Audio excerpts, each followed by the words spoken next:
en marche, un pauvre acteur, qui s'agite sur la scène pendant 1 heure, et alors on ne l'entend plus. C'est un récit, conté par un idiot, plein de sons et furies, ne signifiant rien. Môme! Le môme! Qu'est-ce qui se passe? Joue pas ça avec moi. Qu'est-ce que tu viens de faire? Réponds! Mais je sais pas, je dormais, je te jure. Ah oui? Et pourquoi ta mère est venue me chercher alors? En sanglots, hurlant comme une folle. Je l'ai pas entendu. Tu es malade? Ne joue plus, môme. Tu as fait une chose impardonnable. Tu ne comprends pas. Tu n'as pas le droit de faire cela. Mais je sais pas, je dormais, je te dis. Tu m'as pas entendu. Et Macbeth, tu ne connais pas ça? Ça ne te dit rien? Tu connais le nom de ça? Bien sûr, c'est... Écoute, tout le monde la connaissait avant, je l'ai pas oublié, c'est tout. Pourquoi tu as fait ça, môme? On n'a pas de temps accordé à tes gagneries. Mais je sais même pas... Je crois que j'avais juste envie d'essayer. Mais je voulais pas te blesser. Ce n'était que de la peur. Mais je comprends pas. Non, je comprends pas, je veux savoir. Dites-moi pourquoi je peux même pas réciter un monologue dans ma chambre, c'est ridicule. Les portes sont barricadées, je n'expose à rien, à personne. Juste à la prison. Tu sais, ce théâtre, c'est un des plus graves crimes condamnés par le gouvernement, comme les livres, la musique. Mais le théâtre, c'est particulier, encore plus terrible que tout. C'est de la haine. Il n'y a rien à comprendre là-dedans, môme. Je crois bien que j'aime ça, moi. Écoute, môme, rentre bien dans ton crâne que tu ne peux pas faire de théâtre. C'est impossible. Il n'y a aucune alternative. Aucune. Oublie seulement tout ceci, ça vaudra mieux. Ce n'était rien, Henri. Tu dormais. Tu ne faisais que dormir, bien sûr. Mais non, je dormirai plus.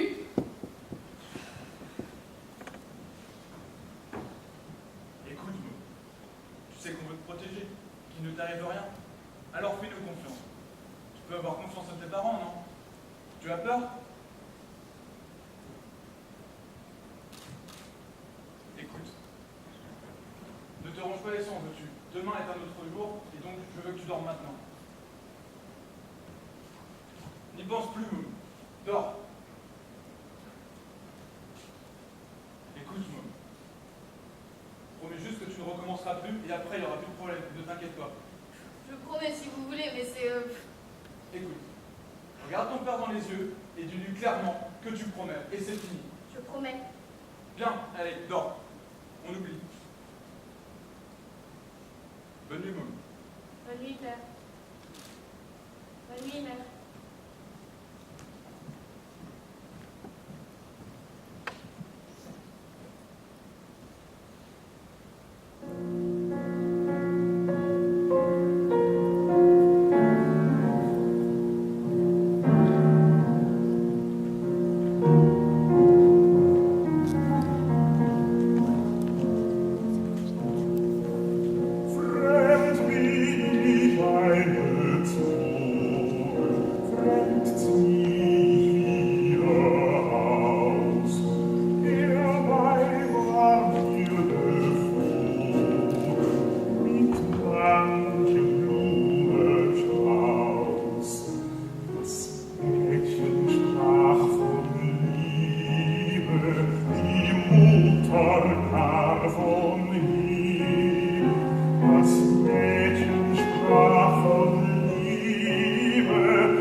Pourquoi c'est encore obligatoire? Pourquoi? Les réunions de famille. Encore cet idéal de la famille parfaite qui se revoit chaque semaine, comme si ça nous faisait plaisir. Le patriarche est heureux de revoir tous ces petits nains, de constater à quel point son beau-père est proche de la tombe, et à quel point son frère a une vie terriblement palpitante qu'il se fera une joie de déballer, et à quel point sa propre vie s'apparente à une masse informe et odorante qu'on appelle avec poésie De la merde. Enfin, il y a de l'offre. Ça te fait marrer, ton gosse. Je doute que ce genre de discours lui plaise. Laisse-moi encore l'espoir qu'il ne partage pas le même humour que toi.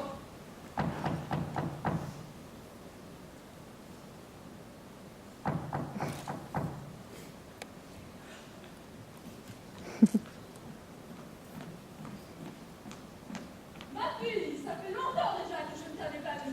Tu es toujours si rayonnant. Eh bien, mon cher, cette maison n'a pas changé. Et ses habitants non plus, d'ailleurs. Toujours aussi... Chaleureux. Le mot est bien choisi. Bonjour, mon ami. Bonjour, grand-père. Quel jeune homme. On dirait que vous rajeunissez de semaine en semaine. Allons, vous flattez le grand-père. Je me conserve comme tout le monde, mais je faiblis vite, voyez par vous-même.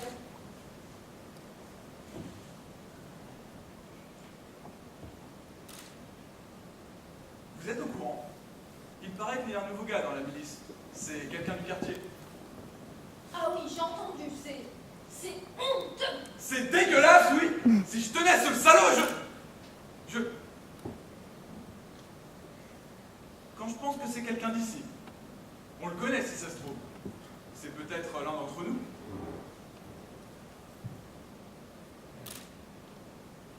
Tiens, c'est nouveau les fauteuils. C'est du cuir, on dirait. Hein, chéri? En tout cas, il s'accorde parfaitement à votre intérieur, ça se voit. Toutefois, j'aurais peut-être personnellement opté pour une couleur un peu plus claire, quelque chose qui Ce contraste... salaud de traître!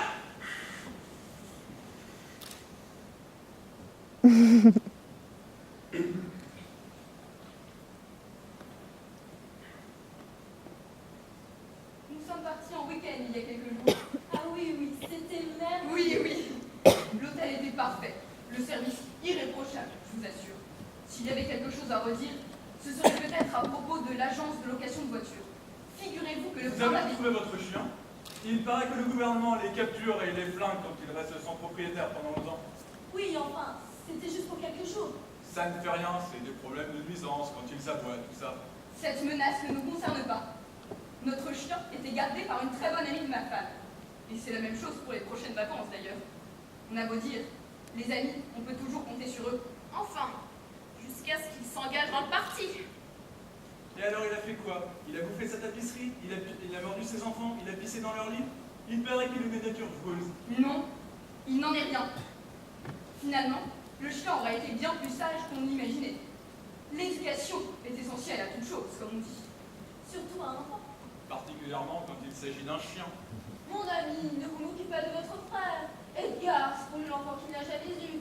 Ah, tout une même éducation. Mon ami. Ne vous fatiguez pas, grand-père. Il y a des habitudes contre lesquelles nul ne peut lutter. Eh bien, les vacances approchent. Avez-vous prévu quelque chose? Oh, peu de choses, peu de choses. Nous partons seulement dans une petite crique, à la mer, 1 ou 2 semaines. Mais la région est formidable, il paraît. Et malgré le peu de temps dont on dispose, je suis convaincue que nous aurons le temps de la découvrir, faire un peu de tourisme. Mais ne vous en faites pas pour nous. Nous nous jetterons à l'eau dès que possible. Convenez qu'avec la chaleur, c'est la meilleure chose à faire. Et puis c'est là toute la définition du mot vacances. Si les visites touristiques nous fatiguent, c'est une aberration. Et puis, ma femme est si épuisée, je ne peux pas me résoudre à la surmener. Ils vous laisseront passer? Il paraît que les frontières sont fermées pour plusieurs mois. Je suppose que oui, enfin, je ne vois pas ce qui pourrait s'y opposer. La carte du parti, c'est ça. Vous l'avez toujours, hein. Scotché au pare-brise et en avant. Enfin! Oui, et alors? Qu'est-ce que cela peut-il te faire? Tu sais pourquoi j'ai acheté cette carte? Et à quel prix? Alors ne m'oblige pas à te répéter un discours que je t'ai déjà tenu. Il est au pouvoir, mais nous restons les mêmes. Personne ne le cautionne, seulement il faut bien vivre. Enfin! Je veux dire, soyons prudents. Les micros? Pas encore chez nous. Ils se donnent 2 mois pour couvrir la ville, vous savez. Mais maintenant, on ne peut plus faire confiance à personne. Mieux vaut se taire.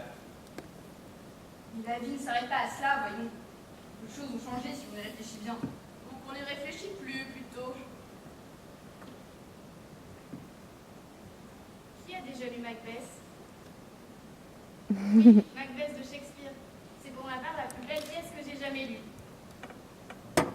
Môme, comment peux-tu? Comment oses-tu? Tu avais promis! S'il te plaît. Non, il n'y a pas de s'il te plaît qui tienne. Tu sais quoi? Je vais sortir. Je peux plus tenir ce gosse. Pourquoi parles-tu de théâtre, mon enfant? J'adore ça, grand-père. Mais le théâtre, c'est une activité passible de peine très lourde, si je ne m'abuse. Parfois, je comprends mon mari. Écoute, môme, oublie le théâtre. Surtout en ce moment, ça suffit. Macbeth est une pièce magnifique. Père, ne t'y mets pas, veux-tu? Cette conversation n'existe pas. On l'oublie tous et hop, elle a disparu. Regarde comme c'est ça. Mais comment cette idée t'est-elle venue, Môme? S'il te plaît. Mais il n'y a pas de s'il te plaît qui tienne. Mais enfin, pour qu'un petit ait de telles idées à son âge, on peut se poser des questions. Mon cher, au risque de te paraître vulgaire, ferme-la. Alors là, je dirais même grossier. Ah oui, tu veux du grossier? Eh bien, en voilà du grossier. Ta gueule! C'est bon. Est-ce que tout le monde comprend? Tu insinues que nous l'avons mal éduqué? Vas-y, sois franc. Je ne dirais pas cela. Mais enfin, certaines failles dans une éducation peuvent laisser des séquelles. Et qu'as-tu à dire en termes d'éducation? Tu as éduqué un chien? Oh oui, bien sûr, c'est tout à ton honneur. Mais qui te permet de parler ainsi de mon enfant? L'enfant, ce n'est pas si simple. Ah si, au contraire, mon fils est fou, il est dégénéré, nous sommes des parents indignes, et ce sont les infertiles qui parlent. Ma fille, calme-toi, vas-tu?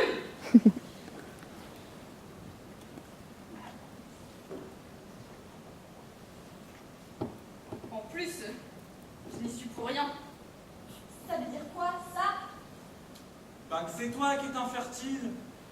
Si c'est pas lui, c'est toi. Un couple, c'est deux, vois-tu? À moins qu'une troisième personne n'entre en ligne de compte, mais auquel cas, il serait malhabile que tu sois au courant. Je ne te permets pas. Je n'ai pas besoin de ta permission, rassure-toi.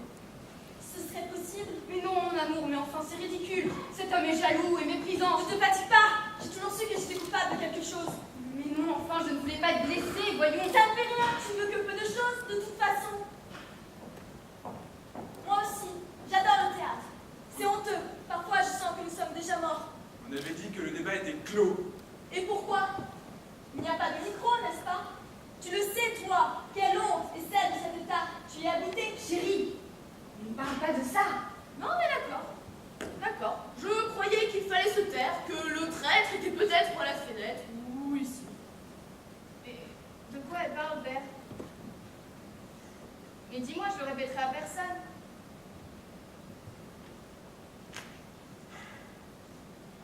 On m'a envoyé en prison. J'ai écopé de 7 ans, tu vois. Et pourquoi? Parce que j'étais comédien avant qu'il ne règne au pouvoir. Et nous impose tout ce bordel. Alors je ne veux plus jamais entendre parler de ces conneries. Tu l'as toujours aimé, ce théâtre. Il ne t'a jamais quitté. Ose l'avouer, mon ami, ose. Grand-père,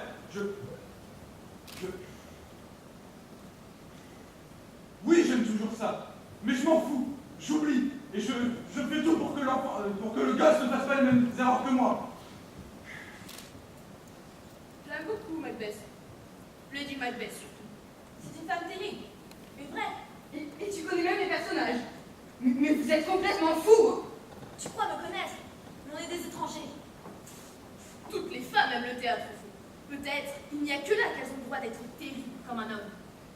Molière, Racine, Corneille, Vigny, Musset, Lagasse, Giraudoux, Godet, Anouilh, je les connais tous, ces dramaturges. Il y en a tant que ça. Ah non, c'est le 20e. Ah oui, c'est le 20e avec Antigone. Lagarce, Godet, c'est le 21e. C'est pas dans l'ordre chronologique ta liste. Ben quoi?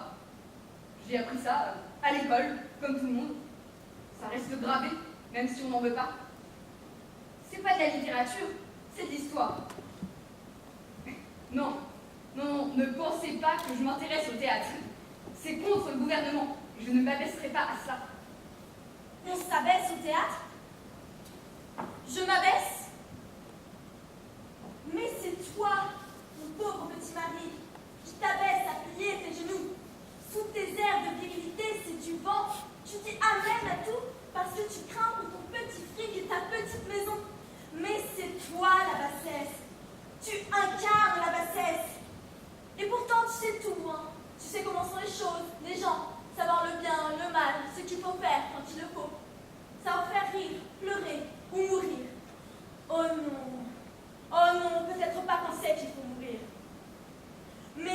sépare. Quand la mort viendra te mettre le couteau sous la gorge, qu'est-ce que ce sera alors, ce monde qui gravite autour de toi, ces particules, ces poussières qui tournent autour de toi, qu'est-ce que ce sera alors quand tu tomberas? Elles seront le siège de ta vie, de ta petite vie, de ta putain de vie, de ta vie qui n'en est même pas une. Et moi, je serai une grosse rien, une grosse poussière, à m'écrouler en silence contre le sol, sans bruit, sans trace. Et comme toujours, comme ça recommence toujours, je serai morte pour toi, pour ta chair qui recèle ton orgueil, tes ambitions, tes rêves et tes bulles, ta lave.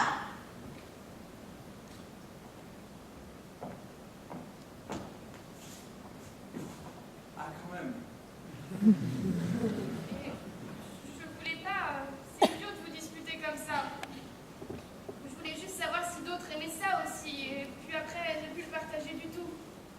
Ce n'est pas le bon moment d'en tenir le numéro des oreilles, mais tu as pleinement raison. Si un seul d'entre vous ne se sent pas résistant face à l'État, qu'il se lève. Tu peux te lever, point. Tu as raison. On est vraiment des étrangers. Antigone de Hanou, c'est ma pièce préférée. Le théâtre me renvoie mon image. Ça, c'est ma citation préférée. De Ionesco, je crois, dans un de ses essais. Antigone, elle est un peu comme Lady Macbeth. Elle ose, elle assume. Et elle meurt atrocement aussi.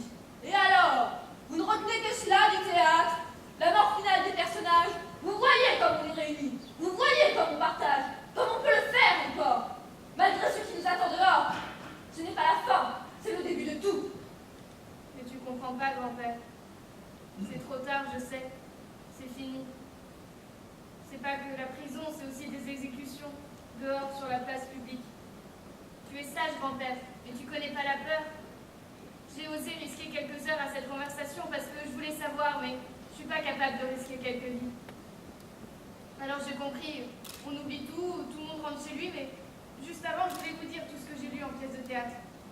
J'ai lu des fragments de Macbeth et aussi des précieuses ridicules de Molière et Cyrano de Bergerac, de Rostand. Je les ai trouvés dans un coffre au grenier, mais j'irai tous les brûler quand vous serez tous rentrés. Mais tu ne peux pas faire ça. Et pourquoi donc? Je croyais que tu avais peur de tout, surtout de la règle du l'État. Sois fier de ton neveu, il a choisi la sécurité, il tient de son oncle. Ça me fait mal de dire ça, mais pour une fois, je suis d'accord avec lui. Mon ami, je te retrouve enfin. Eh, doucement, grand-père. On ne compte pas faire une révolution. On garde juste des restes de notre vie d'avant. Si ce sont des pièces de théâtre que l'on garde, c'est parce qu'elles sont papier. Mais pas seulement. Il y aura toujours la mémoire, même si les lettres disparaissent. Et on pourra toujours jouer. Pour montrer à ceux qui viendront plus tard, si cette dictature continue, qu'on n'a peut-être pas eu le courage de l'arrêter, mais comment on garde pour eux la preuve que quelque chose d'autre, une liberté d'exister, une liberté de vivre, existe et qu'elle est possible. Je suis avec toi. Je crois que c'est pour ça que je t'ai aimé, pour ta force de penser. Finalement, on ne s'est jamais quitté. Notre vie est misérable et ridicule, mais on est ensemble. Ce n'est pas comme ces couples qui font croire au parfait amour en se cachant la vérité à eux-mêmes, qui, comme une grenade, finit un jour ou l'autre par leur exploser entre les mains. Allez tous vous faire foutre. Ça, c'est très grossier.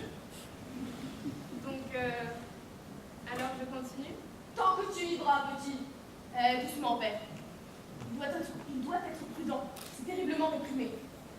Mais finalement, on est tous coupables de cette peine. Enfin, si aimer le théâtre est une peine. Je n'ai jamais réellement compris pourquoi est-ce qu'il le haïssait tant. Pourquoi? Pourquoi ils haïssent le théâtre?